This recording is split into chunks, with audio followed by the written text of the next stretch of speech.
Shalom, selamat pagi. Sate pagi hari ini bertemakan ciuman yang pertama dan terakhir. Firman Tuhan terambil dari Kejadian pasal 27 ayat 1 sampai dengan 4. Maka sekarang ambillah senjatamu, tabung panah dan busurmu. Pergilah ke padang dan burulah bagiku seekor binatang. Olahlah bagiku makanan yang enak seperti yang kugemari. Sesudah itu bawalah kepadaku, supaya ku makan, agar aku memberkati engkau sebelum aku mati.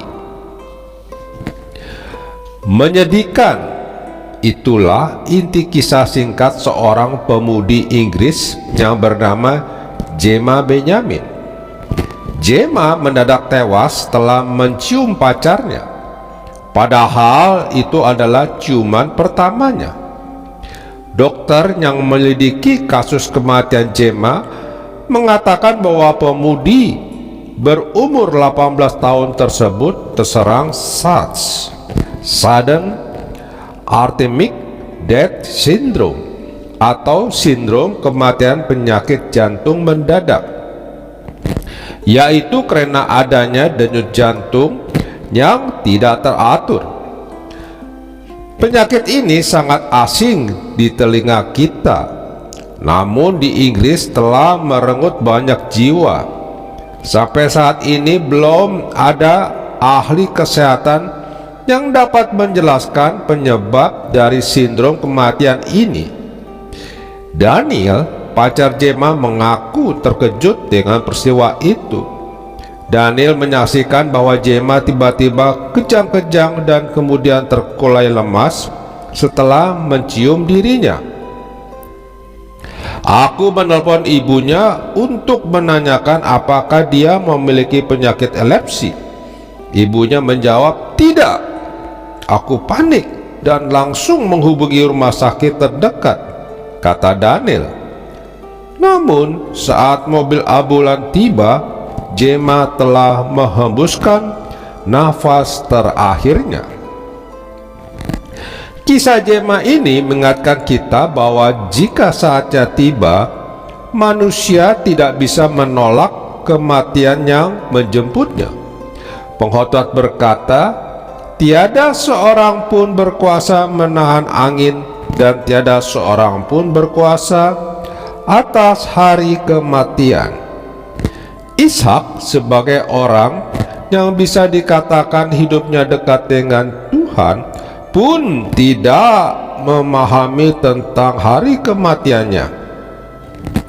Namun ada satu hal yang menarik untuk diperhatikan berkaitan dengan sikapnya menghadapi kematian, yang dia tidak tahu kapan itu terjadi. Tidak ada rasa takut, juga tidak ada rasa khawatir. Tidak ada kebingungan, juga tidak ada kegelisahan. Sebaliknya, Ishak melakukan sesuatu untuk mempersiapkan masa depan anak sulungnya. Ishak memutuskan untuk memberkati Esau sebelum kematian menjemputnya. Sebagaimana kita tahu bahwa budaya saat itu sangat memerhatikan masalah berkat anak sulung. Berkat anak sulung yang diberikan seseorang ayah berupa berkat jasmani atau warisan dua bagian, berkat kepemimpinan dan berkat keimanan. Siapapun dia, kalau dia anak sulung, pasti menunggu berkat ini, sebab ini adalah masa depannya. Menariknya, Tuhan pun menyetujui dan memberkati budaya seperti itu, sehingga apa yang dilakukan Ishak dalam menyongsong kematiannya itu sebenarnya sangat berguna dan berharga, secara khusus bagi Esau. Sebelum akhirnya Ribka dan Yakub memorak-porandakannya, Kematian Jema yang mendadak membuat kita harus berusaha untuk hidup dengan bijak.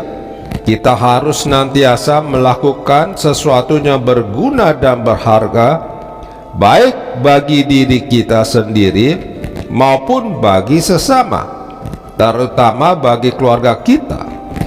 Terlebih lagi, kita harus selalu menjaga hubungan baik dengan Tuhan. Jangan menunda-nunda sehingga kapanpun kematian itu menjemput kita, sudah siap dan kita bisa berkata, "Aku siap Tuhan." Amin. Mari kita berdoa. Bapa Surgawi, ajarku untuk hidup bijak, menggunakan waktu untuk berbuat yang baik dan benar, supaya kapanpun ajal menjemput, aku sudah tidak ragu lagi. Di dalam nama Tuhan Yesus, aku berdoa. Amin. Cahaya hilang di sekitarmu, bujuk mereka agar kembali. Yesus mengundang, mari padaku, terima sabdanya hari ini. Pergi jauh ke atasku, bawa pulang yang tersesat dalam bangkuan menerusaku. Dia disalib, kita sama. Cari yang hilang, luka dan lemah, bawalah semua kepadanya.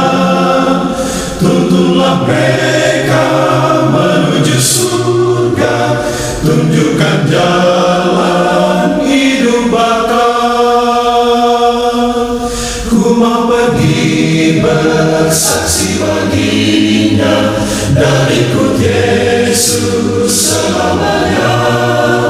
Tolong yang letih, hibur yang duka, hingga tiba di rumah Bapa. Pergi jauh ke atasku, bawa pulang yang tersesat dalam bangkuan menerusaku. Dia disalib, kita sama. Pergi jauh ke atasku, bawa pulang yang tersesat dalam bangkuan menerusaku. Dia disalib, kita sama.